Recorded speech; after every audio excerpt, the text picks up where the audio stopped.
ওকে তো আমি নিতে বলি নাই, ওর হিসাব ও দিবে, আমি এসবের মধ্যে নাই। আপনার স্ত্রী আপনাকে কথা বলবে, ইয়াউমা ইয়াফিরুল মারউ মিন আখিহি, ভাই ভাই থেকে দৌড় দিয়ে পালাবে ওই দিন। উম্মিহি ওয়া আবি, তার মা বাপ থেকে পালাবে। ওয়া সাহিবাতিহি ওয়া বানি, এই যে স্ত্রী সন্তান এগুলো থেকে পালাবে মানুষ। লিকুল্লি ইমরিইন মিনহুম ইয়াউমাইযিন শা'নু ইউগনি, প্রত্যেক সত্তা সেদিন নিজেকে নিয়ে ব্যস্ত থাকবে। তো এখান থেকে শিক্ষা দেখেন যে পরিবার আদর্শ হবে যখন পরিবারের প্রত্যেকটা মানুষ নিজেকে নিয়ে ভাববে যে আমি কতটুকু ইমানদার হয়েছি। আমি কার সন্তান সেটা বড় কথা নয়, আমি কতটুকু ইমানদার হতে পেরেছি, কতটুকু মুত্তাকি হতে পেরেছি, আল্লাহওয়ালা হতে পারলাম, এটা মূল কথা। ফেরাউনের স্ত্রী আসিয়া ফেরাউনের আন্ডারে থেকেও সে মুমিনা হয়েছে, হয় নাই? ফেরাউন যে বড় কাফের, এর কারণে কি তার স্ত্রী শাস্তি পাবে? পাবে না। বরং আমাদের নবীজি মেরাজের রাতে গিয়ে দেখেছেন এবং গন্ধ পেয়েছেন, সুঘ্রাণ ছড়াচ্ছে একটা জায়গা থেকে। তখন জিবরাইল আলাইহিস সালামকে জিজ্ঞাসা করলেন যে এখানে এত সুন্দর ঘ্রাণ কোত্থেকে আসছে? জিবরাইল আলাইহিস সালাম বললেন এটা হচ্ছে ফেরাউনের স্ত্রী আসিয়ার ওই ঘর যেটা আল্লাহ পাক তার জন্য জান্নাতে মানে বানিয়েছেন, ওইখান থেকে এই সুঘ্রাণ আসছে। সুবহানাল্লাহ। তারপরে এখানে আমরা শিখলাম নিজের চরকায় তেল দিতে হবে, নিজে আমাকে নামাজ পড়তে হবে, নিজেকে আমল করতে হবে, নিজেকে দিনের জন্য কিছু করতে হবে, নিজেকে পর্দা করতে হবে। পরিবারের সদস্যদের দিকে তাকানোর এখন সময়, আগে নিজে। না হলে নবী পরিবারের সদস্য হয়েও দেখেন জাহান্নামে মানুষ যাচ্ছে। এবার সামনে যায় চলেন। ইব্রাহিম আলাইহিস সালাম নাম শুনেছেন? আচ্ছা, তার বাবা কি করতেন? বড় পুরোহিত ছিলেন। আর যেখানে শিরক সেখানেই দেখবেন ইব্রাহিম, যেখানেই কুফর সেখানেই মুহাম্মদ সাল্লাল্লাহু আলাইহি ওয়াসাল্লামের জন্ম হয়, এটাই নিয়ম। তো সেখানে আল্লাহ পাক জন্ম দিলেন ইব্রাহিম আলাইহিস সালামকে, যিনি তার পিতাকে নসিহত করছেন, আব্বা তুমি কেন লিমা তা'বুদু, তুমি কেন এমন এক সত্তার ইবাদত করো, মা লা ইয়াসমাউ, যে শুনতেও পারে না, ওয়ালা ইউবসিরু, সে দেখতেও পারে না, ওয়ালা ইউগনি আনকা শাইআ, সে তোমার কোনো উপকারও করতে পারে না, ক্ষতিও করতে পারে না। ইভেন তোমার স্ট্যাচুর গায়ে একটা মাছি যদি বসে, এটাকে সে নিজে সরাতেও পারে না, তার কোনো ক্ষমতা নাই। এখন তুমি কেন বাবা এর ইবাদত করছো? ইব্রাহিম আলাইহিস সালাম বলছেন। তখন তার বাবা বলছেন, আনতা রাগিবুন আন আলিহাতিনা ইয়া ইব্রাহিম, হে ইব্রাহিম তুমি কি আমাদের এই উপাস্যদের থেকে মুখ ফিরাচ্ছ? যদি তুমি ফিরে না আসো তাহলে আমি তোমাকে বাসা থেকে বের করে দিব, তোমার মাথা পাথর দিয়ে মেরে ফাটিয়ে ফেলবো। তো ইব্রাহিম আলাইহিস সালাম তর্ক করলেন না, বললেন সালামুন আলাইক, আপনার উপর শান্তি বর্ষিত হোক। এই বলে তিনি বাসা থেকে বের হয়ে গেলেন। খেয়াল করে দেখেন, যুবক ছেলে ইব্রাহিম, সে তার পিতাকে দাওয়াত দিল, তার পিতা একজন বড় শিরকের কারিগর, যে তার দাওয়াত কবুল করলো না। কিন্তু ইব্রাহিম আলাইহিস সালাম কিন্তু মিথ্যার সাথে সত্যের আপোষ করলেন না। তিনি প্রয়োজনে একা চলে গেলেন বাড়ি থেকে, তারপরেও আল্লাহর আনুগত্য ছাড়লেন না। পরিবারের হেদায়েত এখানে নাই? আছে। আরও সামনে যান। ইব্রাহিম আলাইহিস সালামের একজন স্ত্রীর নাম কি? হাজেরা। আরেকজনের নাম কি? সারা। সারা আলাইহিস সালাম থাকেন ওই যে শামে, প্যালেস্টাইন। আর হাজেরা আলাইহিস সালামকে রেখে আসা হয়েছে কোথায়? মক্কায়, যেখানে জামজাম কূপ তৈরি হলো। এখানে হাজেরা আলাইহিস সালামকে রেখে যাওয়ার সময় তিনি বলছেন যে আমাদেরকে এই জনমানব শূন্য জায়গায় কেন রেখে যাচ্ছেন ইব্রাহিম? চুপ করে আছেন। আবার জিজ্ঞাসা করছেন, আবার চুপ করে আছেন। এবার তিনি বলছেন হাজেরা আলাইহিস সালাম যে আপনি কি আল্লাহর আদেশেই কাজ করছেন? তখন ইব্রাহিম আলাইহিস সালাম বলছেন হ্যাঁ। মাথাটা খালি নাড়ালেন, হ্যাঁ নাম। তখন তার স্ত্রী বলছেন তাহলে আল্লাহ পাক আমাদেরকে ধ্বংস করবেন না ইনশাআল্লাহ। খাবার নাই, পানিও নাই, কিছুই নাই, আল্লাহর প্রতি তাওয়াক্কুলটা দেখেন। এবার দেখেন ওই স্ত্রীর গর্ভ থেকে একজন সন্তান হলো, তার নাম কি? ইসমাইল। এবার এই সন্তানকে তার বাবা বলছেন অনেক বছর পরে যে ইয়া বুনাই, হে আমার সন্তান, ইন্নী আরা ফিল মানামি আন্নী আযবাহুক, আমি স্বপ্নে দেখেছি আমি তোমাকে জবাই করছি। ফানজুর মাযা তারা, তুমি একটু তোমার রায়টা জানাও, তোমার কি মতামত? ওই তাওয়াক্কুলকারিনী নারীর গর্ভ থেকে জন্ম নেওয়া এই ইসমাইল তিনি বলছেন ইয়া আবাতি, হে আমার বাবা, ইফআল মা তুমার, আপনি তাই করেন যা আল্লাহ আপনাকে আদেশ করেছে। সাতাজিদুনি ইনশাআল্লাহু মিনাস সাবিরিন, ইনশাআল্লাহ আপনি আমাকে সবরকারী পাবেন। এই বাচ্চার বয়স হবে বড়জোর 10 থেকে 15, নাকি কম সম হবে আর কি। তো এই প্রজন্মের আমাদের জেনারেশনকে দেখেন না।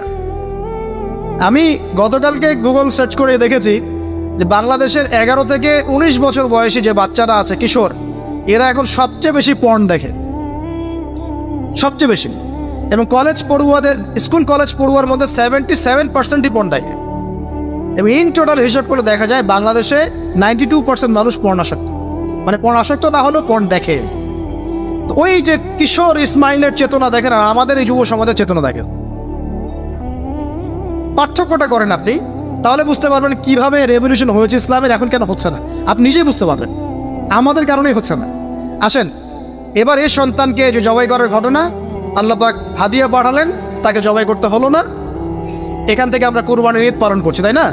আচ্ছা, এখানে আমি পরিবারের হেদায়েত হিসাবে এটা ফাইন্ড আউট করছি আপনাদের জন্য যে যদি পরিবারের নারীরা হয় এই হাজরা আলাইহিস সালামের মতো সহনশীলা, সবরকারিণী এবং তাওয়াক্কুলকারিণী, তখনই গিয়ে তাদের গর্ভ থেকে ইসমাইলের মতো সন্তান জন্ম হবে ইনশাআল্লাহ। যাদেরকে আল্লাহর জন্য কুরবানি করতে চাইলে তারা বলবে কোনো সমস্যা নাই, প্রয়োজন আল্লাহর জন্য কুরবান হয়ে যাও। তো এখানে কার ভূমিকা বেশি, বাবার না মায়ের? তাকে কিন্তু তার বাবা মানুষ করেননি, তার বাবা ওইখানে থাকেন সিরিয়ায়, শামে, মাঝে মাঝে আসা যাওয়া করেন। তার বেশিরভাগ সময় তাকে প্যারেন্টিং কে করেছে? তার মা। ওই মায়ের গর্ভ থেকে এমন সন্তান আশা করা যায়। তো এখনকার এই সিরিয়াল দেখা মেয়েদের গর্ভ থেকে এমন সন্তান আশা করা যায়? এখনকার ওইসব মেয়েদের গর্ভ থেকে আশা করা যায়? এটা স্বামী দিতে পারলে সে খুশি, দিতে না পারলে অসন্তুষ্ট, বেজার। স্বামীকে প্রেশার দিতে দিতে, মানসিক কষ্ট দিতে দিতে স্বামীকে বুড়া বানায় ফেলে দিয়েছে। আমাদের নবীজি দোয়া করতেন আল্লাহর কাছে, আল্লাহ আমি এমন স্ত্রী থেকে তোমার কাছে আশ্রয় চাই যে আমাকে বৃদ্ধ হওয়ার আগেই বুড়ো বানায় ফেলবে।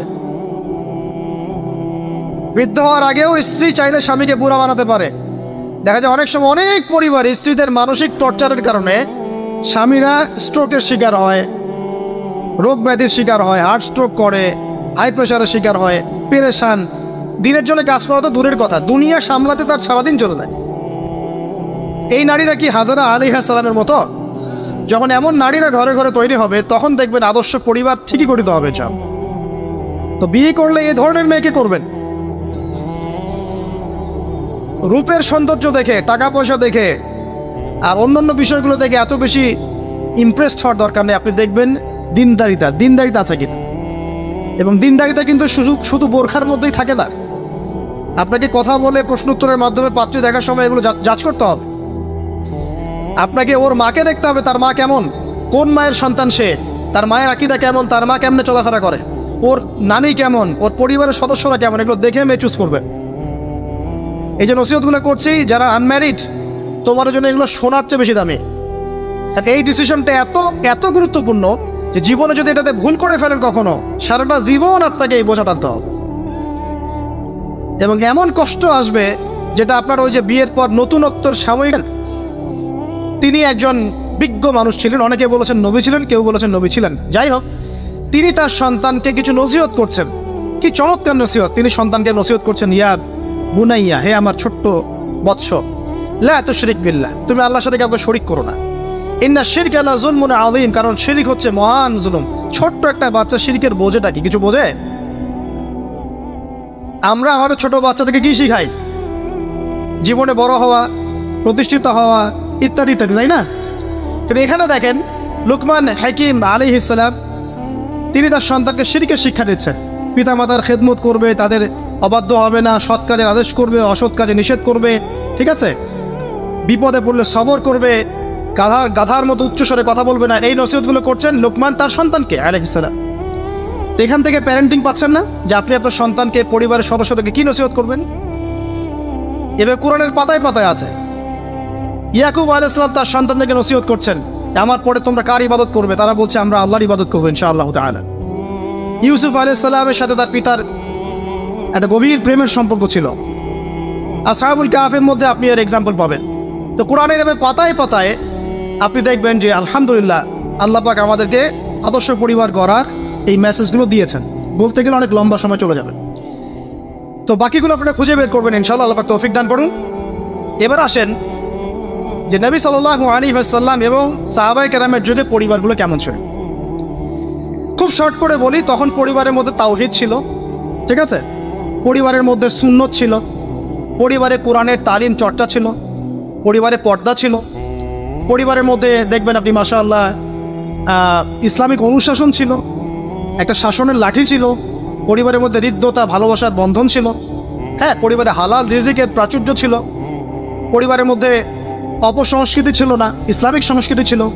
মানে ওই সময় পরিবারগুলো এক একটা সোনার টুকরা ছিল না, তাই না? ছিল না, জান্নাতের টুকরা ছিল। মানে যত ভালো গুণ সব পরিবারে ছিল, আর খারাপ গুণের সাথে তারা খুব একটা সম্পর্কিত ছিলেন না, আলহামদুলিল্লাহ। কিন্তু নবী সাল্লাল্লাহু আলাইহি ওয়াসাল্লাম শেষ জামানের হাদিসগুলো যখন বর্ণনা করেছেন, তখন যে কথাগুলো বলেছেন যে শেষ জামানায় পরিবারের ভাঙনগুলো বেশি হবে, বিচ্ছেদ বেশি হতে পারে, সন্তানরা দেখবেন পিতামাতাকে সম্মান করবে না, হ্যাঁ, পরিবারে আপনার অপসংস্কৃতি অনুপ্রবেশ করবে, জেনা বেড়ে যাবে, মাদক বেড়ে যাবে, অশ্লীলতা বেহায়াপনা বেড়ে যাবে, প্রতিবেশীর অধিকার ক্ষুণ্ণ করা হবে, ভাইয়ে ভাইকে খুন করবে, বোন বোনকে মানে চুলাচুলি করবে, মানে পরিবারে অশান্তি বিরাজ করবে, এমনটা হাদিসের মধ্যে কিন্তু বর্ণিত আছে, প্রচুর হাদিস আছে। তো এই অবস্থায় একটু আপনাকে দেখাই যে এখন এমন একটা অবস্থা চলছে যে আপনি ম্যাক্সিমাম পরিবারগুলোর মধ্যে যাবেন, আপনি গিয়ে দেখবেন ম্যাক্সিমাম পরিবারে কিন্তু নামাজটা নাই। ম্যাক্সিমাম পরিবারে যাবেন, আপনি গিয়ে দেখবেন সেখানে কিন্তু পর্দাটা নাই। বেশিরভাগ পরিবারে আপনি যান, দেখেন দিনের ইলম চর্চার যে গুরুত্ব, এটা কিন্তু ওখানে দেখবেন আপনি নাই। বেশিরভাগ পরিবারে দেখেন আপনি এখানে হালাল হারামের কোনো পরোয়া নাই, রিজিক আসতেছে কোন দিক থেকে আসুক, ঠিক আছে? বেশিরভাগ পরিবারে দেখবেন স্বামী স্ত্রীর মধ্যে খুব একটা হৃদ্যতা ভালোবাসার বন্ধন পাওয়া যাচ্ছে না, প্যারেন্টিংসগুলো ঠিক নাই, খাবারের উৎসগুলো ঠিক নাই, অপসংস্কৃতি আছে পরিবারে। এখন মাদক ঢুকে গেছে, জেনা ঢুকে গেছে, পর্ন ঢুকে গেছে, ঠিক আছে? এই যে ডিভাইসের এডিকশন ঢুকে গেছে। মানে অন্তর্নিহিত সম্পর্কগুলো, যে হৃদ্যতা ভালোবাসার সম্পর্কগুলো ছিল এবং ইসলামিক নীতি নৈতিকতাগুলো ছিল, এখন এগুলো কিন্তু দিন দিন পরিবার থেকে কমে যাচ্ছে। এতে করে পরিবারে ডিভোর্স বাড়ছে। যেমন প্রতি 1 ঘন্টায় ঢাকায় একটা করে ডিভোর্স হয়, মানে প্রতি 24 ঘন্টায় 24টা ডিভোর্স ঢাকায় হয়। এবং আমেরিকার মতো কান্ট্রিতে প্রতি 13 সেকেন্ডে একটা করে ডিভোর্স হয়, ঠিক আছে? দেখা যায় গড়ে প্রতিদিন, এই বিশ্বে গড়ে প্রতিদিন 29 জন মানুষ আত্মহত্যা করছে এখন ফ্রাস্ট্রেট হয়ে, পারিবারিকভাবে পারিবারিক কলহের শিকার হয়ে। দেখা যায় গড়ে প্রায় 30 to 40% মেয়ে এখন পারিবারিক সহিংসতার শিকার হচ্ছে, যৌতুকের কারণে, আপনার পরকীয়ার কারণে। পরকীয়ার কথা তো বলতেই ভুলে গেছে যে ম্যাক্সিমাম পরিবারে এখন পরকীয়া চলছে। স্বামী স্ত্রী কিনে সন্তুষ্ট না, স্ত্রী স্বামী কিনে সন্তুষ্ট, দেখবেন পরকীয়া এটা কমন হয়ে যাচ্ছে।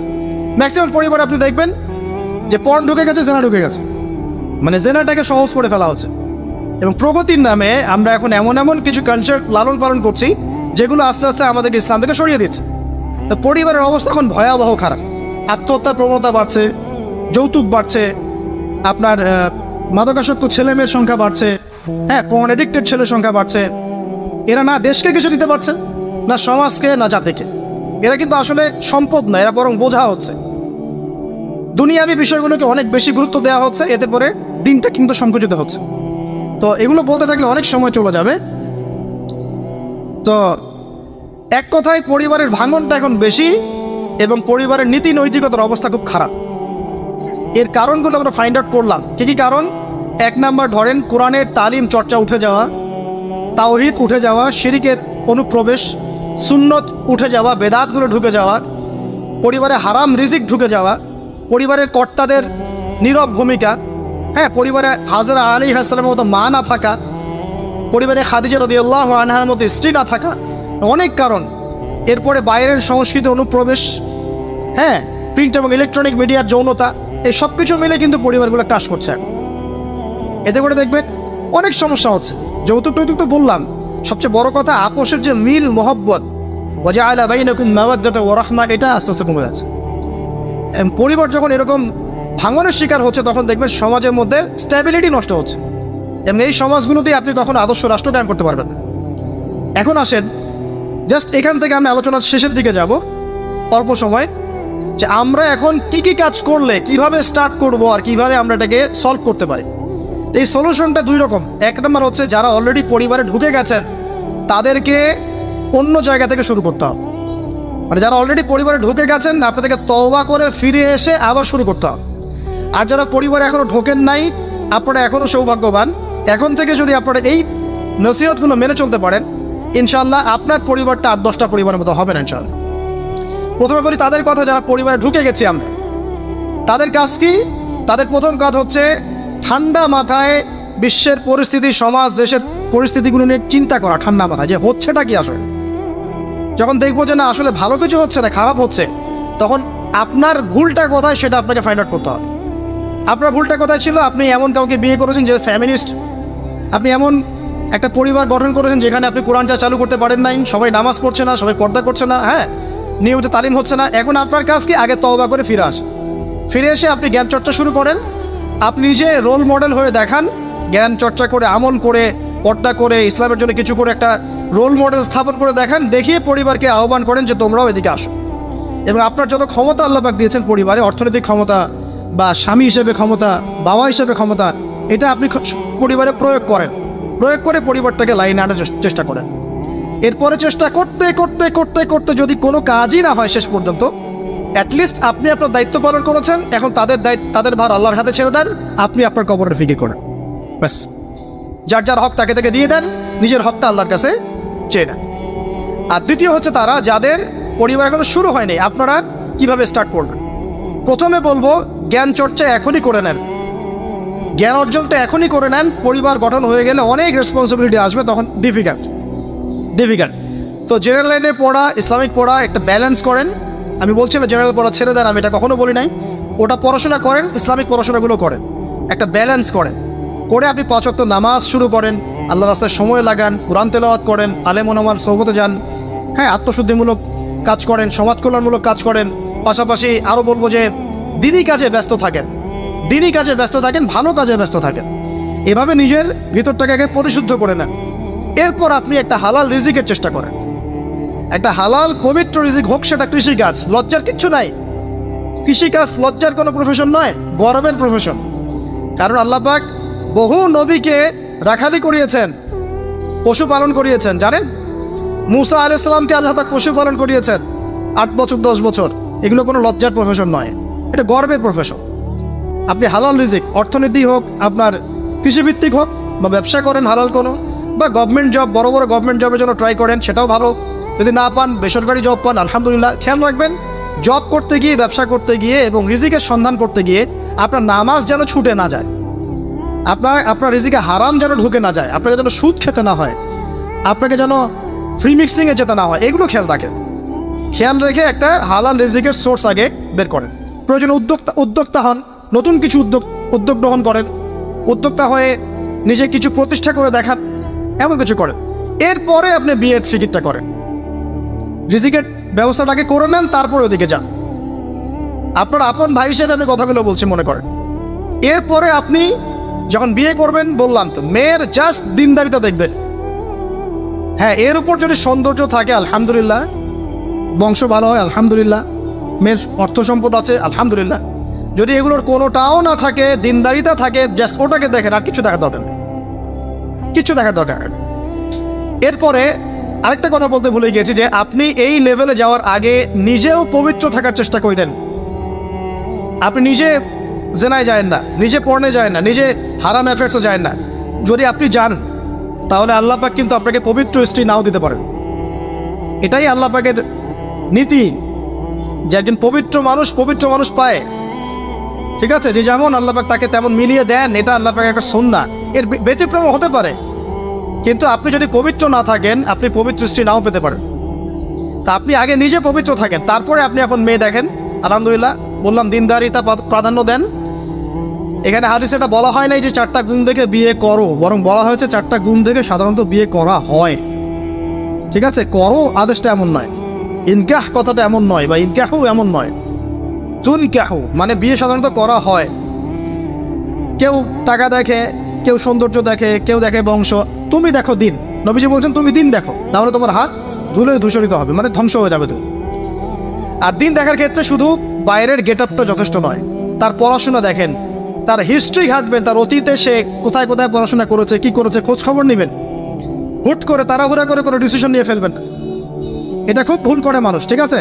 তার হিস্ট্রি ঘাটেন, যে সে কোথায় পড়াশোনা করেছে, কি করেছে না করেছে, তার পরিবারের বায়োডাটা ঘাটেন, তার পরিবারের সদস্যরা কেমন, নামাজ পড়ে কিনা, তার ইসলামের প্রতি কেমন ধারণা পোষণ করে, তার মাকে দেখেন, তার মা পর্দা করে কিনা, তার মা ইসলামের উপর আছে কিনা, তার নানিকে দেখেন, তার পরিবারবর্গকে দেখেন, তারপর আপনি ডিসিশন নেওয়াটা সহজ হবে। এগুলোর চেয়ে ব্যতিক্রমও হতে পারে। ওই আজারের পরিবারে ইব্রাহিমের জন্ম হতে পারে, ফেরাউনের আন্ডারে আসিয়ার জন্ম হতে পারে, থাকতে পারে, কিন্তু এটা ব্যতিক্রম। নর্মালি কিন্তু সবসময় এমনটা হয় না। যে প্যারেন্টিংস দিয়ে তারা বড় হয়েছে ওই প্যারেন্টিংস তাদের মধ্যে থেকে যায়। এই কারণে মেয়ের ব্যাপারে খুব সেন্সিটিভ থাকবেন। আগে পুরো বিষয়গুলো ঘেটে নিয়ে তারপরে আপনি কোনো জায়গায় পা দেন। তারও আগে ইস্তেখারা করবেন আল্লাহর কাছে, যে আল্লাহ আমি তোমার কাছে ইস্তেখারা করছি, আমি জানি না যে কোনটা আমার জন্য ভালো হবে কোনটা খারাপ। আল্লাহ এটা যদি আমার জন্য ভালো হয় সহজ করে দাও, যদি খারাপ হয় আল্লাহ দূর করে দাও। নিজের উপর চাপ নিয়েন না। তারপরে যদি দেখেন আলহামদুলিল্লাহ দিনদার, আর ডানে বামে দেখার দরকার নাই। যদি আপনি আপনার মনের মতো দিনদার পবিত্র একজন মেয়ে পেয়ে যান, আর যদি সে সুন্দরীও হয় মাশাআল্লাহ, আর ভালো বংশের হয়, তাহলে সারাটা জীবন তাকে নিয়ে কাটিয়ে দেন, সারাটা জীবন তাকে নিয়ে কাটিয়ে দেন, আপনি হ্যাপি হবেন ইনশাআল্লাহ। ডানে বামে দেখার আর দরকার নাই। যদিও একাধিক বিয়ের অনুমতি আছে, কোরআন সুন্নাহয় সব কিছুই আছে, কিন্তু এখন বাস্তবতাটাও বুঝতে হবে। কীরকম? কোরআন সুন্নাহয় এমন অনেক কিছুই আছে যেটা বাস্তবে ইমপ্লিমেন্ট করাটা এতটাও সহজ না। যখন যারা করতে চায় তাদেরকে অনেক অনেক হ্যাসেল পোহাতে হয়, কারণ সমাজটা যেহেতু এমন না। কিন্তু কোরআন সুন্নাহয় আছে যদিও, কিন্তু সমাজটা এমন না, তখন ওই ব্যক্তি কোরআন সুন্নাহ মানতে গেলে দেখা যায় সমাজ থেকে ব্যাপক হ্যারাসমেন্টের শিকার হয়। যদিও এটা তার দোষ না, এটা আল্লাহ পাক তাকে হয় পরীক্ষা করছেন, অথবা এই ওসিলায় তার গুনাহ মাফ করবেন। কিন্তু নর্মালি যেটা চলছে এখানে আপনি আপনার বেস্টটা নেন, যেটা অপশনাল সেদিকে যাওয়ার দরকার নেই। এটা আমার নসিহত। কারণ সবার ওই শক্তি সামর্থ্য থাকে না যে সব কিছু সুন্দর মতো টাইটলি হ্যান্ডেল করতে পারে। আর বলা যত সহজ, করার ব্যাপারটা এতটাও সহজ নয়। সো আর এই তো জেনারেশনের মেয়ের তো দেখছেন, পান থেকে চুন খসলেই দেখবেন যে বিশাল তুলকালাম হয়ে যাচ্ছে। তো যদি আপনাকে আল্লাহ পাক আপনার পবিত্রতার কারণে, আপনার ঈমান আমলের কারণে খুশি হয়ে এমন একজন দিনদার, নেককার, পুণ্যবতী, সুন্দরী, সুশ্রী স্ত্রী দিয়ে দেন, আর ডানে বামে কখনো দেখবেন না, একদম তাকে নিয়ে পুরো লাইফটা কাটিয়ে দিবেন ইনশাআল্লাহ। ঠিক আছে? এরপরে দোয়া করবেন আল্লাহর কাছে, আল্লাহ এটার মধ্যে কল্যাণ বরকত দান করো। বিবাহের ক্ষেত্রে আপনি মোহরটাকে কম করবেন। আপনি মোহর মানে মেয়েদেরকে বলছি, মেয়ের বাবাদেরকে বলছি, সামর্থ্য অনুযায়ী করবেন, ছেলের সামর্থ্য অনুযায়ী করবেন, তার উপরে বোঝা চাপিয়ে দিবেন না। কিয়ামতের আলামতের হাদিসে আমি এটাও পড়েছি, শেষ জামানায় মোহর অনেক বেশি করা হবে, দেওয়া হবে কম। হয় না এমন? আর বাকি আছে আলামতের কিছু। তো ওই চিটারির মধ্যে নাই। আপনি বলছেন 1 লাখ আমি দিব নগদ, ব্যাস নগদ। বলছেন 5 লাখ দেওয়ার সামর্থ্য আছে আমার, 5 লাখ দিব, যে নগদ শেষ, পরে মাফ নিয়ে নিব, এইসব বার্গেনিং আপনি নাই। আর এখনকার বিবাহগুলো দেখলে মনে হয় যে মেয়ের বাবা ছেলেকে বিক্রি করছে, আর ছেলের বাবা মেয়ে কিনছে। সবচেয়ে বেশি মোহর দেখা যায় যে চিটাগাং এরিয়ার দিকে আর কি। এবং আপনি জানেন কি না, সবচেয়ে বেশি বিবাহ বিচ্ছেদ ওই জায়গায় বেশি। বাংলাদেশে বিবাহ বিচ্ছেদ দেখা যায় যে প্রতি 24 ঘন্টায় দেখা যায় 28টা 29টা বাংলাদেশ। হ্যাঁ, শুধু তাই না, আমি দেখলাম যে 10 লক্ষ মেয়ে অতিরিক্ত আছে পুরুষদের তুলনায় সমাজে ঘুরে বেড়াচ্ছে, স্বামী নাই। 10 লক্ষ মেয়ে। এবং এই ডিভোর্স দেওয়ার ক্ষেত্রে দেখা গেছে যে মেয়েদের প্রবণতা বেশি। 70% মেয়ে ডিভোর্স দিয়েছে, ছেলে দেয় নাই, 30% ছেলে।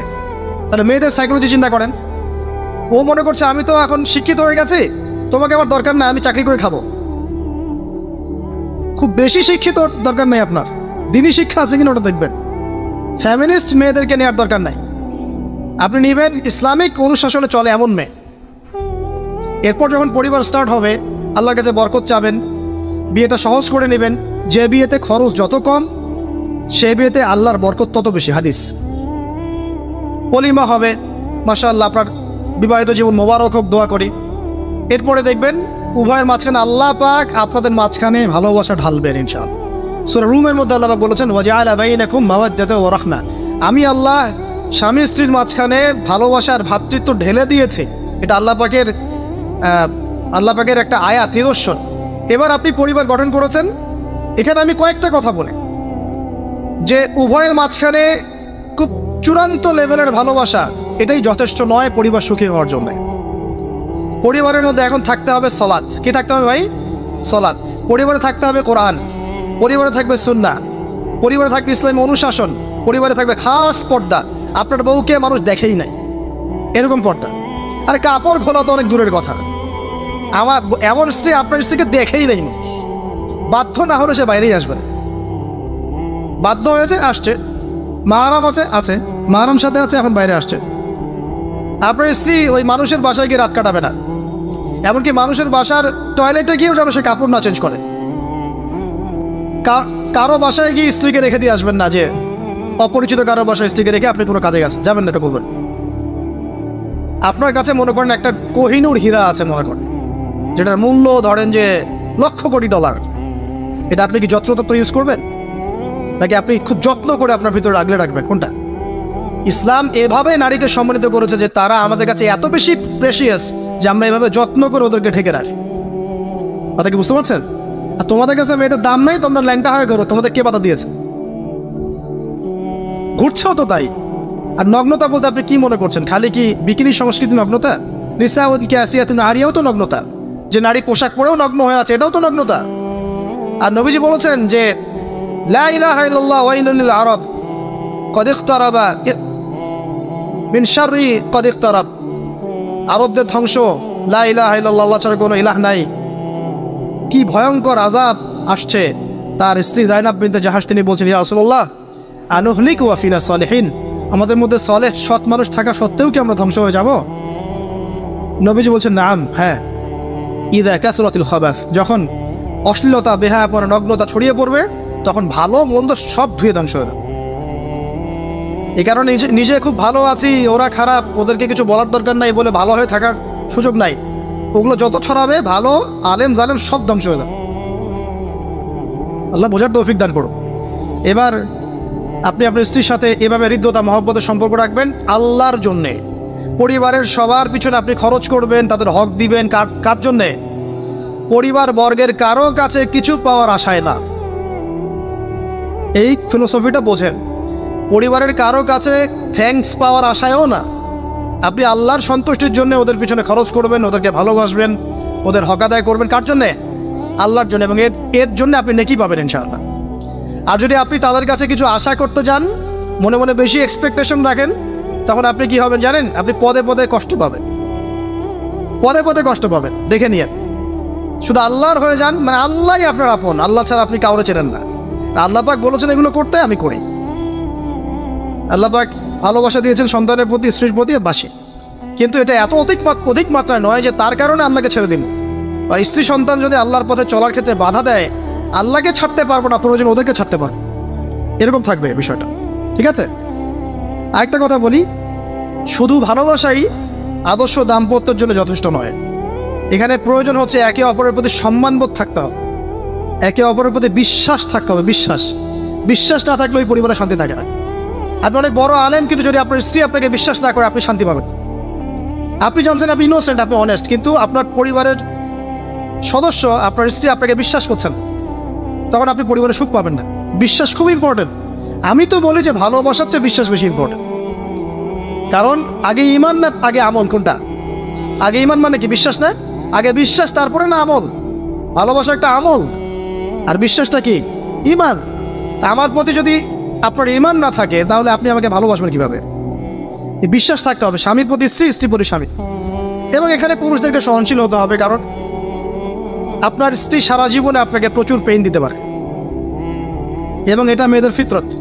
এখানে সবরের জাজল্যমান দৃষ্টান্ত স্থাপন করতে হবে, নসিহত করতে থাকতে হবে ততদিন পর্যন্ত যখন আপনি দেখছেন যে হ্যাঁ এগুলোতে কাজ হচ্ছে। যদি করতে করতে করতে করতে কাজ না হয়, দেখা যায় এই ফিতনায় জর্জরিত থেকে আপনার দিনের পথে চলাটা ব্যাহত হচ্ছে, তখন আপনার উচিত হবে আসহাবুল কাহাফের মতো চিন্তা করা। ইশারা দিলাম, যথেষ্ট। পরিবারে পর্দা থাকবে, সন্তান হবে, এখন আলহামদুলিল্লাহ সন্তানদেরকে প্রতিপালন করবেন ওই যে মা হাজেরা তার মতো, ওই যে আপনার কি বলবো রাসূলুল্লাহ সাল্লাল্লাহু আলাইহি ওয়াসাল্লামের সাহাবায়ে কেরাম তাদের মতো করে। এমনকি আমাদের নবীজিকে তার চাচা, তার দাদারা যেভাবে লালন পালন করেছেন ভালোবাসা দিয়ে, হৃদ্যতা দিয়ে, এভাবে সন্তানকে ভালোবাসবেন, সন্তানের কথাগুলো শুনবেন, বাচ্চাদেরকে মূল্যায়ন করবেন, বাচ্চারা কি খাবার খাচ্ছে খুব ভালো করে খেয়াল রাখবেন, বাচ্চা নেওয়ার সময় বা বাচ্চা নেওয়ার চেষ্টা করার সময় দোয়া পড়বেন এবং সবসময় সেজদায় নামাজে দোয়া করবেন পরিবারের জন্য, বাচ্চাদের জন্য। আল্লাহ আমার পরিবারের উপর শান্তি দাও, বাচ্চাদেরকে ভালো মানুষ বানাও। রব্বানা হাব লানা মিন আজওয়াজিনা ওয়া যুররিয়াতিনা কুররাতা আ'য়ুন ওয়াজআলনা লিল মুত্তাকিনা ইমামা। এই দোয়া বেশি বেশি করবেন, রব্বি হাবলি মিনাস সালিহিন বেশি বেশি করবেন। আপনার একটা নেক সন্তান আগামীতে এই উম্মতের দায়িত্ব নিতে পারবেন ইনশাআল্লাহ। হাজার হাজার গবাদি পশু দরকার আছে, একটা ইব্রাহিম, একটা ওমর, একটা খালিদ বিন ওয়ালিদ আপনি জন্ম দিয়ে দেখান, ওই একজনই যথেষ্ট ইনশাআল্লাহ তাআলা। পারবেন না ইনশাআল্লাহ? সন্তানের কথা শুনতে হবে। প্যারেন্টিংস একটা বই আছে, বাজারে পাওয়া যায়, কিনে নেন। ওখানে প্যারেন্টিংসের অনেক টিপস আছে। সন্তান কি খাচ্ছে, কার সাথে মিশছে, কোন বন্ধুর সাথে খেলছে, আপনার কোন স্কুল কোন কলেজে পড়ছে, এগুলো খেয়াল রাখতে হবে। কোন ডিভাইস ইউজ করছে, বাসায় সন্তান কি পরিবেশ দেখে বড় হচ্ছে, পিতামাতার মধ্যে ভালোবাসা দেখে বড় হচ্ছে নাকি ঝগড়া দেখে দেখে বড় হচ্ছে, এটা খুব ইফেক্ট করে। সবচেয়ে বড় কথা, সন্তানকে পিছন থেকে আপনাকে বুস্ট আপ করতে হবে। আপনার সন্তানকে আল্লাহ পাক নির্দিষ্ট একটা প্রতিভা দিয়ে পাঠাবেন, হয় সে ভালো লিখতে পারবে, না হলে ভালো বলবে, না হলে ভালো খেলবে, না হলে কিছু একটা ভালো চিন্তা করবে, ভালো আর্ট করবে। ওর প্রতিভাকে ওর উপরে চাপিয়ে দিবেন না। ওর যে প্রতিভা আছে ওই প্রতিভা অনুযায়ী তাকে বেড়ে উঠতে দেন। হাতের আঙ্গুলগুলোকে জোর করে করে টেনে সোজা করার দরকার নাই, আঙ্গুল ভেঙে যেতে পারে। আঙ্গুলকে বাড়তে দেন। ওকে আল্লাহ পাক একটা রং দিয়েছে, একটা প্রতিভা দিয়েছে, ওকে বিকশিত হতে দেন। ওর গন্ধটা আমরা যেন পাই, ওর গন্ধ পরিস্ফুটিত হতে দেন। ওকে চাপ দিবেন না। এখনকার পরিবারে প্রচুর চাপ, দেখবেন যে সন্তানের পিতামাতারা চাপ দিতে দিতে সন্তান আত্মহত্যা করে ফেলছে, করছে না? রেজাল্ট খারাপ হলো, কি চাপ, কি করলি সারা জীবনে, এসএসসিতে A+ পাইতে পারলি না, বেচারা গলা আটকাইতে মরে গেল। কি হয়েছে? এসএসসিতে রেজাল্ট খারাপ হয়েছে তো কি হয়েছে? জীবনে এটাই সব কিছু? একটা না হয় দুর্ঘটনা ঘটে গেছে জীবনে, তাকে জীবন নষ্ট হয়ে গেছে নাকি?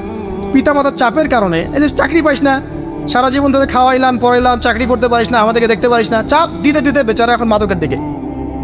পরিবারের চাপ নিতে পারে না, ওই যে মাদকের কাছে গিয়ে শান্তি খুঁজতেছে, তারপরে ওই যে পতিতালয়ে গিয়ে শান্তি খুঁজতেছে, ওই গার্লফ্রেন্ডের কাছে শান্তি খুঁজতেছে। তো পরিবার থেকে চাপের এই সংস্কৃতি বন্ধ করতে হবে। পরিবারের সন্তানদেরও পিতামাতাকে চাপ দেওয়া উচিত নয়, পিতামাতার উচিত নয় সন্তানকে চাপ দেওয়া, বরং তার প্রতিভাটাকে ফাইন্ড আউট করে আপনি বিচক্ষণ বাবা হিসেবে আপনি দেখবেন যে তার প্রতিভা কোন দিকে আছে, সেদিকে আপনি তাকে নিয়ে যান। আর যদি আপনি আল্লাহওয়ালা হন, দেখবেন ইনশাআল্লাহ তার প্রতিভা ইসলামের দিকেই থাকবে ইনশাআল্লাহ। ইমাম বুখারীর মায়ের কথা শোনেন নাই? তার মা সারাদিন কান্নাকাটি করে দোয়া করতো, আল্লাহ আমার ছেলেটাকে দিনের জন্য কবুল করো, আমার ছেলেটাকে দিনের জন্য কবুল করো। তার চোখের সমস্যা ছিল, তিনি চোখে ভালো করে দেখতে পারতেন না, মায়ের দোয়ার বদৌলতে আল্লাহ একটা চোখের সমস্যা দূর করে দিয়েছে। এখন ইমাম বুখারী রাহিমাহুল্লাহর কিতাব সবাই পড়ছে না? একজন মায়ের তাড়না দেখেন, মা সন্তানের জন্য দোয়া করবে, আল্লাহ আমার সন্তানটাকে দিনের জন্য কবুল করো। বাবা দোয়া করবে, আল্লাহ আমার বাচ্চাটাকে দিনের জন্য কবুল করো। এই যে বাবা নূহের তাড়না দেখেন, ইব্রাহিম আলাইহিস সালামের তাড়না দেখেন, রব্বি হাবলি মিনাস সালিহিন, আল্লাহ আমাকে সুসন্তান দান করো। চাপ দিয়েন না, সন্তানের প্রতিভা অনুযায়ী আপনি তাকে বিকশিত হতে দেন। ইনশাআল্লাহ দেখবেন একদিন সে আপনার মুখ উজ্জ্বল করবে ইনশাআল্লাহ। আর চাপ দিলে কি হবে জানেন? অকালেই ঝরে পড়বে, অকালে ঝরে পড়বে, ওর মাইন্ডটা বিক্ষিপ্ত হয়ে যাবে, তখন পরিবার থেকে তার একটা দূরত্ব সৃষ্টি হবে। ওই সুযোগ শয়তান নিবে, খারাপ বন্ধুর পাল্লায় পড়বে, আয় গাজা একটা টান দে, আয় একটু ইয়াবা খা, একটু এটা কর সেটা কর, আস্তে আস্তে দেখবেন হারায় গেছে অন্ধকার জগৎ। অন্ধকার জগৎ একবার হারায় গেলে আর ফিরে পাবেন না। এদিকে প্র্যাকটিক্যাল কথা না ভাই। মেয়েকে চাপ দিবেন, দেখবেন যে বেঁকে বসছে। যদি ছোটবেলা থেকে মেয়েকে আপনি সুন্দর হিজাব পোশাক তরবিয়ত দিতে পারেন, এই মেয়ে বড় হয়ে ইনশাল্লাহ বেলাইনে যাবে না। ছোটবেলা থেকে ওকে যদি আপনি নায়িকাদের মতো মানুষ করেন আর বড় হয়ে পস্তাবেন, আমার মেয়ে কেন ছেলের হাত ধরে পারা গেল। তো এখানে এই ব্যক্তির সমস্যা ছিল সে নিজের আমলটাকে অনেক ভারী মনে করছিল এবং সে স্টেটমেন্ট দিয়ে ফেললো যে তোকে আল্লাহ পাক মাফ করবে না।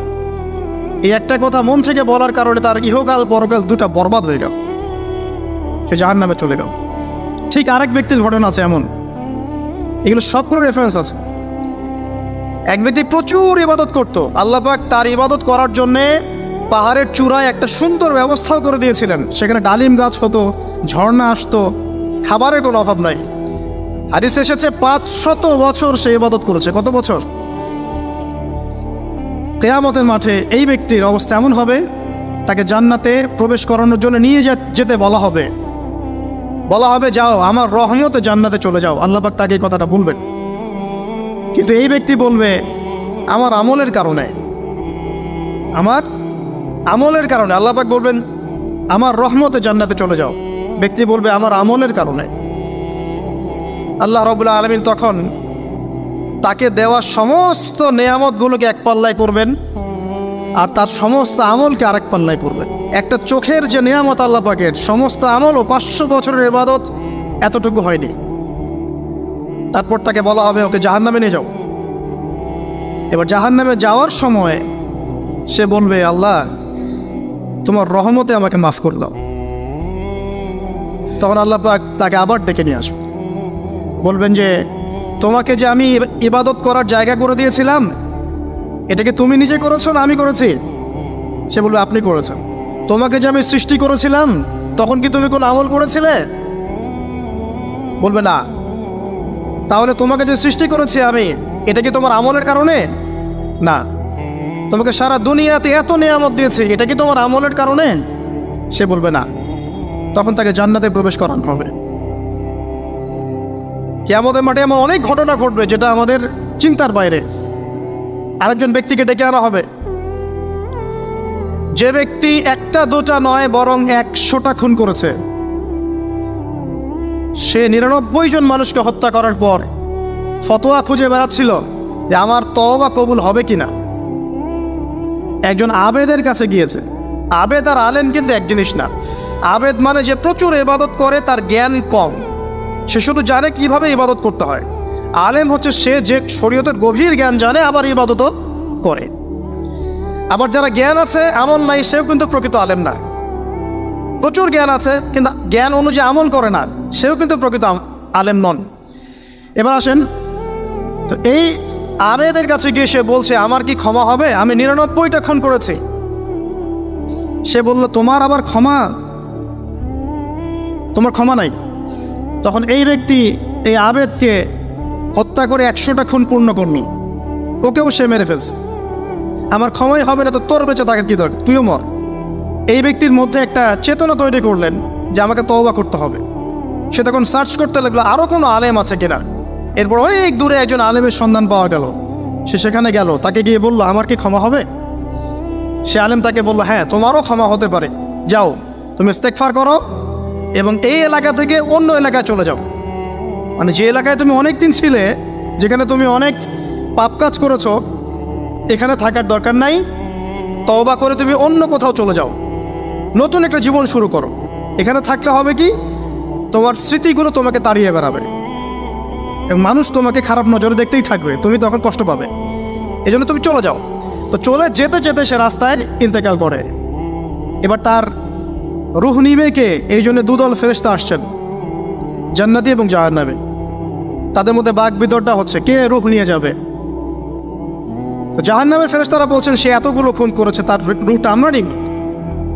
আর জান্নাতি ফেরেশতারা বলছেন না, সে তওবা করতে এসেছিল, অতএব সে আল্লাহর অভিমুখী হয়েছে, তার রূহটা আমরা নিব। আল্লাহ পাক এখানে একটা কৌশল করলেন। আল্লাহ পাক ফেরেশতাদেরকে বললেন তোমরা রাস্তাটাকে পরিমাপ করে দেখো, যেদিকে যাচ্ছিল তার পরিমাপ বেশি নাকি যেখান থেকে এসেছে ওর পরিমাণ বেশি। আল্লাহ পাক জমিনকে আদেশ করলেন হে জমিন তুমি প্রশস্ত হয়ে যাও। এবার পরিমাপ করে দেখা গেল সে তওবার দিকে আসছিল, এর পরিমাণটা বেশি। একটা কাজের ওসিলা আল্লাহ পাক তাকে মাফ করে দেবেন। মনে রাখবেন এটা মৌখিক বিষয় ছিল না, সে মন থেকে ভিতর থেকে কিন্তু সে আল্লাহর প্রতি অনুগত হয়েছিল। এই মনের বিষয়টা আল্লাহ ছাড়া কেউ জানে না। আপনি দেখতে পারেন সমাজে অনেকে দাড়ি টুপি পাগড়ি জুব্বা সব লাগিয়ে ঘুরছে, তো বিশ্বাস করেন তাদের মনটা এমনও হতে পারে যে জানোয়ারের চেয়েও কুৎসিত, তেমনও হতে পারে। আবার আপনি দেখবেন সমাজে এমন অনেক মানুষ ঘুরছে যারা হয়তো অনেক পাপে লিপ্ত মনে হচ্ছে, কিন্তু মনের মধ্যে সততা আছে। আর যার মনের মধ্যে সততা আছে আল্লাহ পাক কোনো না কোনো দিন ইনশাআল্লাহ তাকে হেদায়েত দেবে। এটা আমরা আমাদের অভিজ্ঞতা থেকেও দেখেছি। এমন অনেক মানুষকে আমরা দেখেছি যে ড্রাগ অ্যাডিক্টেড ছিল, মিউজিক করেছে, হারাম সম্পর্কের মধ্যে ছিল, নামাজ ঠিক মতো পড়ে নাই, কিন্তু যখনই আল্লাহর কথা আলোচনা হতো দেখতাম সে খুবই শান্তভাবে মন থেকে কথা শুনছে। এ কথা শুনতে শুনতে শুনতে একদিন মাশাআল্লাহ এখন দেখবেন যে চিল্লা দিয়ে বেড়াচ্ছে বিভিন্ন মসজিদে। আল্লাহ হেদায়েত দিয়েছে, সব ছেড়ে দিয়েছে। এরকম মানুষের অভাব নাই কিন্তু সমাজে। তো এখানে আল্লাহ পাকের রহমত বা দয়ার একটা উজ্জ্বল দৃষ্টান্ত দেখতে পারবেন। ঠিক এরকম আরও একটা ঘটনা আছে বনু ইসরাইলের। এক ব্যক্তি এত পাপ করেছে যে শেষে মৃত্যুর সময় সে সন্তানদেরকে ডাকছে, ডেকে বলছে যে আমি যখন মারা যাব আমার লাশটাকে তোমরা কবর দিও না, যদি আল্লাহ পাক আমাকে ধরতে পারেন তাহলে খবর আছে আমার। আর কী করতে হবে? সে বলছে যে আমার দেহটাকে তোমরা পুড়িয়ে ফেলবে এবং পুড়িয়ে ফেলার পরে ছাইগুলোকে একত্রিত করবা, করে অর্ধেক ছাই সমুদ্রে ভাসিয়ে দিবা, অর্ধেক ছাই বাতাসে উড়িয়ে দিবা। সন্তানরা তাই করলো। মৃত্যুর পর আল্লাহ পাক এই সমুদ্র এবং জমিনকে বাতাসকে আদেশ করলেন যে তোমরা ছাই জড়ো করে দাও। আর মানুষ আর জিন আল্লাহর কথা না শুনলেও এই প্রকৃতি আল্লাহ পাকের কথা শোনে। বিজ্ঞান বলে প্রকৃতি থেকে সব হচ্ছে। কি প্রকৃতি? প্রকৃতি কি, কাকে বলে? মানুষকে আল্লাহর ইবাদতকে বাদ দিয়ে প্রকৃতি পূজায় নিয়ে গেছে। এই পুরো প্রকৃতি আর মহাবিশ্বে এক আল্লাহর ইবাদত করে। কে সৃষ্টি করলো প্রকৃতি? প্রাকৃতিকভাবে হয়েছে সব কিছু বলে, আল্লাহ থেকে হয়েছে বলা যাবে না। বললে আপনি মৌলবাদী হয়ে যাবেন। আল্লাহ শব্দ ইউজ করলে আপনি মৌলবাদী হয়ে যাবেন। ধর্মতাত্ত্বিক শব্দগুলোকে আস্তে আস্তে উঠিয়ে দেওয়া হয়েছে। দেখবেন যুক্তি, বিজ্ঞান, দার্শনিক শব্দগুলোকে আনা হয়েছে। এটাও টেকনিক্যালি করা হয়েছে। কোনো সেকুলার মিডিয়াতে আপনি দেখবেন না ইনশাআল্লাহ বলছেন। ইনশাআল্লাহ প্রমাণ করবে যে আপনি আস্তিক না নাস্তিক। তো প্রকৃতিকে আল্লাহ পাক আদেশ করলেন, এই সমুদ্র ছাই জড়ো করো, এই বাতাস ছাই জড়ো করো। তারা ছাই জড়ো করে দিল। এই ব্যক্তিকে বলা হচ্ছে তুমি জীবিত করে, আল্লাহ পাক বলছেন তুমি যে এই কাজটা করেছিলে, লিমা ফাআলতা হাযা, তুমি এই কাজটা কেন করেছো? তখন এই ব্যক্তি উত্তর দিচ্ছে, মিন খাশিয়াতিকা ইয়া রাব্বি ওয়া আনতা আ'লাম। হে আল্লাহ, আমি আমার বুঝে যা এসেছে আপনার ভয়েই আমি এই কাজটা করেছি, আর আপনি খুব ভালো করেই জানেন যে আমি আপনার ভয়ে করেছি নাকি অন্য কোনো কারণে করেছি। মানে আপনি আমার মনের কথা জানেন। আল্লাহ পাক তাকে মাফ করে দেবেন। আপনাদেরকে আমি সেই ব্যভিচারী মহিলার কথাও মনে করাই, যে ছিল একজন প্রস্টিটিউট মহিলা, পতিতা, যেটা আমরা বলি সমাজের ভাষায়। যদিও এখন নতুন শব্দ এসেছে সেক্স ওয়ার্কার বা যৌনকর্মী, এবং এগুলোকে আমরা এখন প্রমোট করছি। আমরা এখন অশ্লীলতাকে প্রমোট করছি। এই কথা বলতে আমাদের বুক কাঁপা উচিত নয় যে আমরা এখন অশ্লীলতাকে প্রমোট করছি। আমরা এখন কাপড় খোলার সংস্কৃতি থেকে যাচ্ছি। যে কাপড় খুলে দিয়েছিল ইবলিস। ইবলিস আমাদের বাবা মার কাপড় জান্নাতে খুলে দিয়েছিল, এটা কি জানেন? ফল খাওয়ার পরে এই ফল খেতে কে প্রলুব্ধ করেছে? ইবলিস।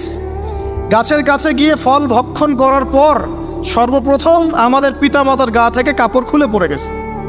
তা আমাদের পিতামাতাকে মহাবিশ্বে নগ্ন করে দিয়েছে ইবলিস, আর তার অনুসারীরা এই জমিনে আদম সন্তানদেরকে নগ্ন করছে এখন। অতএব এই যে একটা ট্রেন্ড এখন চলছে, দেখবেন হারাম রিলেশনশিপকে মিডিয়ার মধ্য দিয়ে প্রমোট করা হচ্ছে, মনে হয় একটা স্বাভাবিক বিষয়। কোনো বিষয়ই না এটা, যে কেউ জেনাই করতে পারে। জেনা, পর্ন খুব নর্মাল। হালালভাবে যদি আপনি বিয়ে শাদী করতে যান তখন সমস্যা হচ্ছে। হালালভাবে যদি আপনি বিয়ে করতে যান তখন সমস্যা হচ্ছে। হারামভাবে আপনি যা ইচ্ছা তাই করতে পারেন, সমাজে কেউ কিছু বলছে না। এখন বলছে এগুলো স্বাধীনতা। সুবহানাল্লাহ, কোন স্বাধীনতা? স্বাধীনতা বলে কোনো শব্দ নাই মহাবিশ্বে। এই পুরো বিশ্বের সমস্ত মানুষ আল্লাহর অধীনে পরাধীন। এই বিশ্বে যত মানুষ বসবাস করছে এখন, এরা কেউই স্বাধীন নয়। না কেউ স্বাধীন ছিল, না আছে, না থাকবে। সবাই আল্লাহ পাকের দাসত্বের অধীনে পরাধীন। স্বাধীন সেই এই পৃথিবীতে যে ব্যক্তি শয়তানের তাবেদারি করে, ও নফসের তাবেদারি করে, ও তো স্বাধীন, যা ইচ্ছা তাই করতে পারে। এই যে অশ্লীলতার প্রমোটিংটা চলছে, এটাকে পারিবারিকভাবে বন্ধ করতে হবে। আল্লাহ পাক আমাদেরকে বোঝার তৌফিক দান করুন। এগুলো যত বাড়বে সমাজে মহামারী আসবে, দেখে নিয়ে মহামারী আসবে, দুর্ভিক্ষ আসবে, সমাজে এমন সব রোগ ব্যাধির জন্ম হবে যেগুলো নামও শোনে নাই মানুষ কখন, এবং সামনে ভূমিধস অপেক্ষা করছে। এগুলো আসবে। যাই হোক, ওই মহিলা, যে ব্যক্তি একজন যৌনকর্মী ছিল, বা যেটা আমরা বলি ব্যভিচারিণী মহিলা ছিল, একটা কুকুরকে দেখেছে সে পানি পান করার জন্য তৃষ্ণার্ত। সে এটাতে মায়া করে, দয়া করে তার মোজাটাকে নামিয়ে এই কূপ থেকে পানি উঠিয়ে কুকুরকে পান করিয়েছে। এই একটা কাজের বদৌলতে আল্লাহ রাব্বুল আলামিন এই ব্যভিচারী মহিলাকে মাফ করে জান্নাত দিয়ে দিয়েছে। হাদিসে এটাও এসেছে, নবী সাল্লাল্লাহু আলাইহি ওয়াসাল্লাম বলেছেন, ইরহামু মান ফিল আরদ, তোমরা সবাই জমিনবাসীর প্রতি রহম করো।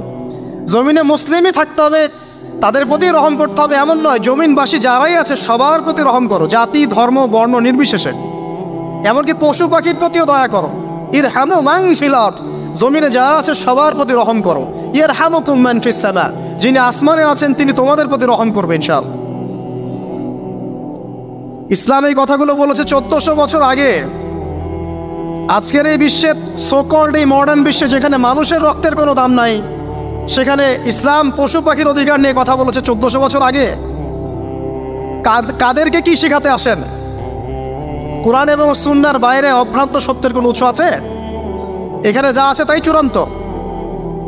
মানতে চাইলে মানেন, না মানতে চাইলে জাহান্নামে যান, কেউ তো বাধ্য করছে না। লাকুম দীনুকুম ওয়ালিয়া দীন। আল্লাহ পাকের রহমত দেখেন। আরেকটা ঘটনা আছে এমন, একটা বিড়ালকে বেঁধে রেখেছিল এক মহিলা, খাবার দেয় নাই, কষ্ট দিয়েছে। একটা বিড়ালকে খাবার না দিয়ে কষ্ট দেওয়ার কারণে এই মহিলাকে আল্লাহ পাক জাহান্নামে পাঠিয়েছে। এরকম কত ঘটনা আছে, এই ঘটনাগুলো হাদিসের পাতায় বর্ণিত আছে। কোরআনে কি বলছে দেখুন। কোরআনের আমি কয়েকটা পয়েন্ট আপনাদেরকে খালি বলছি, এটা নিয়ে আমি সকালে ভাবছিলাম। আল্লাহ পাক আদম আলাইহিস সালামকে সৃষ্টি করেছেন আমরা সবাই জানি, কিন্তু আল্লাহ পাক সূরা সাদের মধ্যে বলছেন ইবলিসকে, হে ইবলিস তোমাকে কিসে বারণ করলো আদমকে সিজদা করতে, যে আদমকে আমি নিজের হাত দিয়ে সৃষ্টি করেছি। আল্লাহ রাব্বুল আলামিন যে আমাদেরকে এত যত্ন করে ভালোবেসে সৃষ্টি করেছেন, এটা কি আল্লাহ পাকের দয়ার নিদর্শন নয়? মহাবিশ্বের অন্য কোনো মাখলুক সৃষ্টির ব্যাপারে আল্লাহ পাক বলেন নাই খলাকতু বিয়াদাই, আমি নিজ হাতে তাকে সৃষ্টি করেছি। শুধু সৃষ্টি নয়, সৃষ্টি করার পর আল্লাহ পাক তাকে সমস্ত নাম শিক্ষা দিয়েছেন। এই যে জ্ঞান শিক্ষা দেওয়া, জ্ঞান, এটা আল্লাহ পাকের সবচেয়ে বড় নিদর্শনগুলোর মধ্যে অন্যতম। এবং আল্লাহ পাকের সবচেয়ে বড় দয়া, আমার মত এটা, মানব জাতির উপরে আল্লাহ পাকের সবচেয়ে বড় দয়াটা হচ্ছে কি জানেন? আল্লাহ পাক আমাদেরকে জ্ঞান শিক্ষা দিয়েছেন, ওহী নাজিল করেছেন। এটা সব কিছুর ঊর্ধ্বে। কারণ আপনি তওবা করবেন, জ্ঞান লাগবে। নামাজ পড়বেন, জ্ঞান লাগবে। রোজা রাখবেন, জ্ঞান লাগবে। যাকাত দিবেন, ইলম লাগবে। আপনি দিনের যে কোনো আমল করেন, ইলম লাগবে। জান্নাত জাহান্নামের পথ খুঁজে পেতে হলে ইলম লাগবে। দেশ চালাবেন, ইলম লাগবে। অর্থনীতি চালাবেন, ইলম লাগবে। ইলম ছাড়া কিছু নাই, ইলমের উপরে কিচ্ছু নাই। এই ইলমটা আল্লাহ পাক কাকে শিক্ষা দিয়েছেন? আদম আলাইহিস সালামকে। আমরা তো শিখেছি সমাজবিজ্ঞান বইগুলোতে যে আমাদের পূর্বপুরুষরা নাকি গুহায় থাকতো আর গাছের ছাল পাতা খেয়ে থাকতো, তাই না? লতা পাতা খেয়ে থাকতো, গাছের ছাল পাতা খেয়ে পোশাক পরতো আর কি। বোগাস, ডাহা, মিথ্যা কথা। আল্লাহ রাব্বুল আলামিন সূরা বাকারা এবং সূরা আরাফ পড়ে দেখেন, আল্লাহ পাক বলছেন যে আদম আলাইহিস সালামকে আল্লাহ পাক সমস্ত নাম জ্ঞান শিক্ষা দিয়েছেন। মহাবিশ্বের যে প্রয়োজনীয় জ্ঞানগুলো আছে সেগুলো আল্লাহ পাক আদমকে শিখিয়েছেন আলাইহিস সালাম। ওয়াল্লামা আদামাল আসমাআ কুল্লাহা, আল্লাহ পাক আদমকে সমস্ত নাম শিক্ষা দিয়েছেন। আমাদের পিতা মাতারা মূর্খ ছিলেন না, তারা সৃষ্টি থেকেই জ্ঞানী ছিলেন। আদম আলাইহিস সালামের পারমাণবিক বোম বানানোর কোনো প্রয়োজন ছিল না, ছিল? বানান নাই। আপনার মধ্যে এই জ্ঞানটা আসছে কিভাবে? বাই ডিএনএ আপনি জ্ঞান পাচ্ছেন, কারণ আমরা আদম সন্তান। অনেক জ্ঞান আমাদের ভিতরেই আছে, এগুলো চর্চার মধ্য দিয়ে, গবেষণার মধ্য দিয়ে প্রস্ফুটিত হয় মাত্র। জ্ঞান ভিতরে আছে আমাদের, আমাদের পিতাকে জ্ঞানী করে পাঠানো হয়েছে। এই জ্ঞান শিক্ষা দেওয়াটা হচ্ছে আল্লাহ পাকের সবচেয়ে বড় দয়াগুলোর মধ্যে একটা। রহম করেছেন। শুধু তাই নয়, আদম আলাইহিস সালামকে এমন জ্ঞান শিক্ষা দিয়েছেন যে জ্ঞান ফেরেশতারা পর্যন্ত জানতো না। এটা কি দয়া নয়? এটা কি আদম সন্তানের প্রতি ভালোবাসা নয়? তারপরে সেজদা করিয়েছেন। মহাবিশ্বে অন্য কাউকে কি সেজদা করানো হয়েছে? কোরআনে কি এমন কোনো দলিল আছে যে আদম আলাইহিস সালাম ছাড়া অন্য কাউকে সব ফেরেশতারা সেজদা করেছেন? আছে? তাহলে এই যে সম্মান দেয় আল্লাহর পক্ষ থেকে, সম্মান কিসের ভিত্তিতে? সম্মান শারীরিক ক্ষমতার ভিত্তিতে? সম্মানটা কি কারণে? জ্ঞানের কারণে, ইলমের কারণে, জ্ঞানের কারণে সম্মান। এই সম্মান দেওয়াটা কি আল্লাহ পাকের রহমত এবং দয়ার নিদর্শন নয়? অতএব সম্মান পেতে হলে আল্লাহ রহমত পেতে হলে সেই জ্ঞানের চর্চায় আবার ফিরে আসতে হবে। আপনি যদি আজও সেই ওহির জ্ঞানের চর্চা করেন, আল্লাহ পাক এই পৃথিবীবাসীর বুকের মধ্যে আপনার জন্য সম্মান পয়দা করে দিবে ইনশাআল্লাহ। দেখে নিন, ওই সেই জ্ঞানে যদি আপনি এখনও চর্চা করেন, আজও আপনি সম্মানিত হবেন ইনশাআল্লাহ। ব্যক্তির চর্চা করলে ব্যক্তি সম্মানিত হবে, একটা পরিবার চর্চা করলে ওই পরিবার সম্মানিত হবে, একটা সমাজ যদি চর্চা করে সেই ওহির জ্ঞান, ওই সমাজ সম্মানিত হবে। একটা দেশে যদি আপনি ওই ওহিভিত্তিক জ্ঞান ছড়িয়ে দেন, পুরো দেশকে আল্লাহ পাক সম্মানিত করবে ইনশাআল্লাহ, পুরো জাতিকে সম্মানিত করবে ইনশাআল্লাহ। আরও সামনে যান, এই যে আদম এবং হাওয়া আলাইহিস সালাম গাছের কাছে চলে গেলেন, ফল খেয়ে ফেললেন, কারণ আমরা আদম সন্তান, ভুল করি। আল্লাহ পাক কি সাথে সাথেই বহিষ্কার করে দিয়েছেন? না, আল্লাহ পাক তওবা করার জন্য কালিমা শিখিয়ে দিয়েছেন। সুবহানাল্লাহ, তাদের কালিমা জানা ছিল না। আল্লাহ পাক বলছেন ফাতালাক্কা আদাম মির রাব্বিহি কালিমাত, আল্লাহ পাকের কাছ থেকে আদম আলাইহিস সালাম কিছু বাক্য শিখে নিলেন, যেই বাক্য দিয়ে ফাতাবা আলাইহি, সে আল্লাহর কাছে তওবা করল। কোন সেই বাক্য? সূরা আরাফে আছে, রব্বানা যালামনা আনফুসানা ওয়া ইল্লাম তাগফির লানা ওয়া তারহামনা লানাকুনান্না মিনাল খাসিরিন। এই দোয়া কে শিখিয়ে দিয়েছে? আল্লাহ। এই তওবার বাক্য যে শিখিয়ে দেয়, এটা কি দয়ার পরিচয় নয়? আমরা আল্লাহর কাছে ফিরে যাব, তওবা করব, ইস্তেগফার করব, এই জ্ঞানটা শিখিয়ে দেয়া কি আল্লাহ পাকের দয়ার পরিচয় নয়? তাহলে আমরা কিভাবে ক্ষমা চাইতাম? কিভাবে ক্ষমা চাইলে আল্লাহ পাক সমস্ত গুনাহ মাফ করবেন, এই পদ্ধতিগুলো বলে দেয়া কি আল্লাহ পাকের দয়ার পরিচয় নয়? তারপর সামনে যান, পৃথিবীতে নামিয়ে দিয়ে আল্লাহ পাক ক্ষান্ত হয়ে যাননি। আল্লাহ রাব্বুল আলামিন আসমান থেকে হেদায়েতের গ্রন্থ পাঠিয়েছেন, বলেছেন এই গ্রন্থের মধ্যে যা আছে মেনে চললে তোমরা আবার জান্নাতে ফিরে আসবে ইনশাআল্লাহ। আল্লাহ পাক আদম এবং হাওয়া আলাইহিস সালাম এবং আদম সন্তান সবাইকেই সৃষ্টি করেছেন, উদ্দেশ্য হচ্ছে আল্লাহ পাক আমাদেরকে জান্নাত দিতে চান। আল্লাহ পাক চান যে আমরা যেন জান্নাতে যাই। যদি আমরা জান্নাতে যেতে না পারি পরকালে, একটা কারণে যেতে পারবো না, অনলি একটা কারণ, সেটা হলো আমাদের নিজের দোষে। একটা কারণ, যারা জাহান্নামে যাবে মানুষ এবং জিনদের মধ্যে, নিঃসন্দেহে মহাবিশ্বে তারা ছাড়া জাহান্নামে যাওয়ার উপযুক্ত কেউ ছিল না। ও জাহান্নামে যাওয়ার উপযুক্ত ছিল বলেই আল্লাহ পাক তাকে জাহান্নামে পাঠাবেন। আর যারাই জান্নাতে যাবে প্রত্যেকেই শুধু আমলের বদৌলতে যাবে না, বরং আল্লাহ পাকের রহমতেই যাবে। আল্লাহ পাকের রহমত যাদের উপরে বর্ষিত হবে তারাই জান্নাতে যাবে ইনশাআল্লাহ। কে আমল দিয়ে যেতে পারবে না। যত আমলই করি বলা যাবে না এই আমলের বদৌলতে জান্নাতে যেতে পারবো। আল্লাহ পাক দয়া না করলে হবে না। আল্লাহ পাক চান যে আদম সন্তান যেন জান্নাতেই যায়। এই কারণেই সৃষ্টি করা, এই কারণেই আপনার ওহীভিত্তিক গ্রন্থগুলো পাঠানো, এই কারণে নবী রাসূল পাঠানো, আলেম ওলামা সৃষ্টি করা, মানুষকে সতর্ক করা, হায়াত দেয়া, বারংবার জীবনে চলতে ফিরতে আপনাকে অ্যালার্ম করা হয়, আল্লাহর পথে ফিরে আসেন, আল্লাহর পথে ফিরে আসেন। অ্যালার্ম করা হয় না? বিপদ দিয়ে আপনাকে অ্যালার্ম করা হয় আল্লাহর পক্ষ থেকে। আপনি চলতে পথে হোঁচট খান, আল্লাহ আপনাকে অ্যালার্ম দেন, ফিরে আসো। চলছেন বিপথে, আল্লাহ পাকে অ্যালার্ম দেন, ফিরে আসো। আল্লাহ পাকের পক্ষ থেকে কিন্তু এগুলো আসে।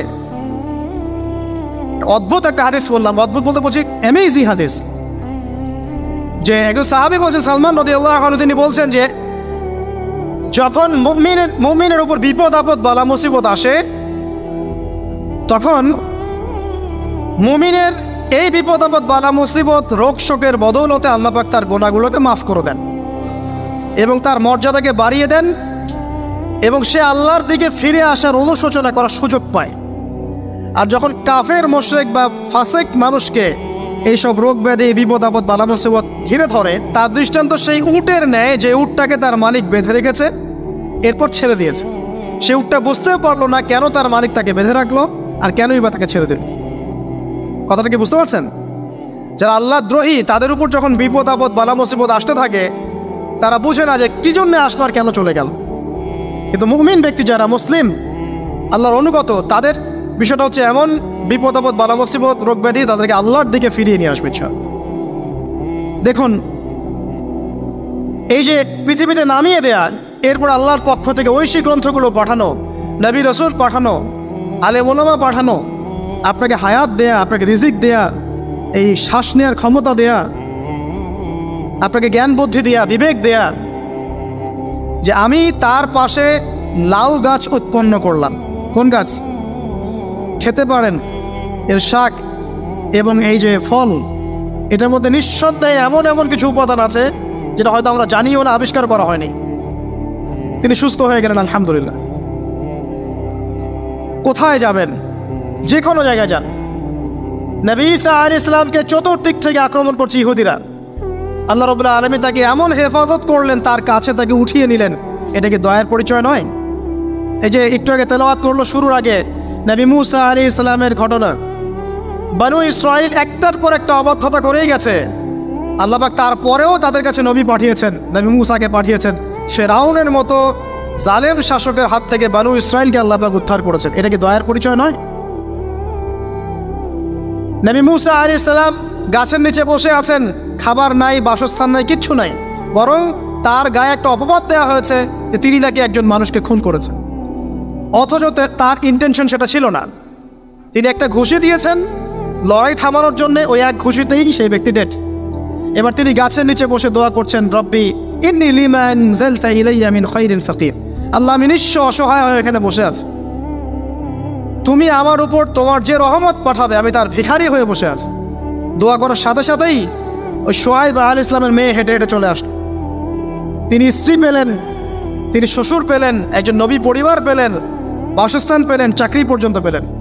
8 বছর তিনি রাখালি করেছেন শুআয়ব আলাইহিস সালামের ফার্মের মধ্যে।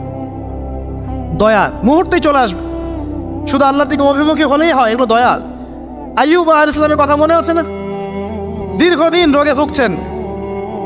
রোগে ভুগছেন, চিকিৎসা হচ্ছে না, ভালো হচ্ছে না, শেফা হচ্ছে না। এখানে যারা আধ্যাত্মিকত্ব নিয়ে পড়াশোনা করেন, লেখালেখি করেন, তারা বলেছেন তাদের কিছু কিতাবের মধ্যে, রোগটা যখন এমন একটা পর্যায়ে চলে আসলো যে তিনি জিহ্বাটা নড়াতে পারছেন না, কারণ তিনি আল্লাহ পাকের জিকির করতে প্রচণ্ড ভালোবাসতেন। এক পর্যায়ে রোগটা এমন একটা জায়গায় চলে আসলো যে জিহ্বাটা তিনি নড়াতে কষ্ট হচ্ছে। তখন গিয়ে তিনি বলছেন, রব্বি আন্নী মাসসানিয়া দুররু ওয়া আনতা আরহামুর রাহিমিন। হে আল্লাহ, আমাকে কষ্ট স্পর্শ করেছে, আর তুমি তো ক্ষমাকারী এবং রহমকারীদের মধ্যে সর্বশ্রেষ্ঠ রহমকারী। আমি জিকির করতে পর্যন্ত পারছি না, আল্লাহ আমার রোগটা শেফা দিয়ে দাও। বলার সাথে সাথে আল্লাহ রাব্বুল আলামিন প্রস্রবণ ঝর্ণা তৈরি করলেন, এখানে গোসল করো, শেফা হয়ে গেল। এগুলিকে রহমতের পরিচয় নয়? এখানে এক শ্রেণীর স্কলার এমনও বলেছেন, আজকে আমরা যারা বাহ্যিক সৌন্দর্য নিয়ে বেশি গর্ব করি আর কি, আত্মিক সৌন্দর্যের চাইতে বাহ্যিক সৌন্দর্য নিয়ে যারা বেশি গর্ব করি, যদি আল্লাহ পাক আমাদের পোশাকটাকে পরিবর্তন করে দেন, আত্মাটাকে দেহের পোশাক দেন আর দেহটাকে আত্মার পোশাক বানায় দেন, তাহলে দুর্গন্ধে কি আমাদের সামনে আসতে যাবে না। কথা মানে বুঝতে পারছেন না? আইয়ুব আলাইহিস সালামের আত্মাটা ছিল পবিত্র, পরিশুদ্ধ, তার দেহের মধ্যে রোগ হয়েছিল। আর এই পুরো বিশ্বের ম্যাক্সিমাম লোকের মানুষের রোগ এখন আত্মায়, দেহে নয়। আবার বলছি, হয়তো বুঝতে পারছেন না। আইয়ুব আলাইহিস সালামের রোগটা হয়েছিল দেহে, বাইরে। তার আত্মা ছিল পবিত্র, পরিশুদ্ধ আত্মা। দেহের রোগের একটা পর্যায়ে যখন জিহ্বাটায় ইফেক্ট হলো, তখন জিকির করতে তার কষ্ট হচ্ছে, তখন তিনি দোয়া করছেন, আল্লাহ আমার এই রোগটাকে শেফা দিয়ে দাও। আর এখনকার পুরো জেনারেশন, এই সভ্যতার রোগ হচ্ছে ভিতরে, আত্মায়। দেহের রোগের চাইতে তার আত্মার রোগটা বেশি।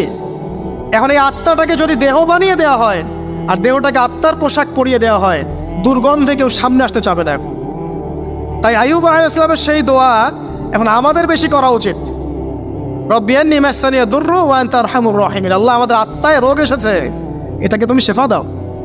দেহের রোগ লেস ইম্পর্টেন্ট, আত্মার রোগটা বেশি ইম্পর্টেন্ট। এরকম নিদর্শন কোরআনের পাতায় পাতায় ছড়িয়ে আছে। আসহাবুল কাহফ, পুরো সমাজ ওদেরকে মেনে নিচ্ছে না, গুহায় চলে গেলেন, ঘুম পাড়িয়ে দিলেন আল্লাহ পাক। 309 বছর। কত বছর? 309 বছর একটা দোয়ার বদৌলতে। তারা বলেছিল, রব্বানা আতিনা মিন লাদুনকা রাহমা ওয়া হাইয়্যি লানা মিন আমরিনা রাশাদা। আল্লাহ পাক শুধু ঘুম পাড়িয়ে রাখলেন না, তাদের মধ্য দিয়ে আল্লাহ পাক পুরো একটা সভ্যতাকে হেদায়েত করে দিলেন। আলহামদুলিল্লাহ।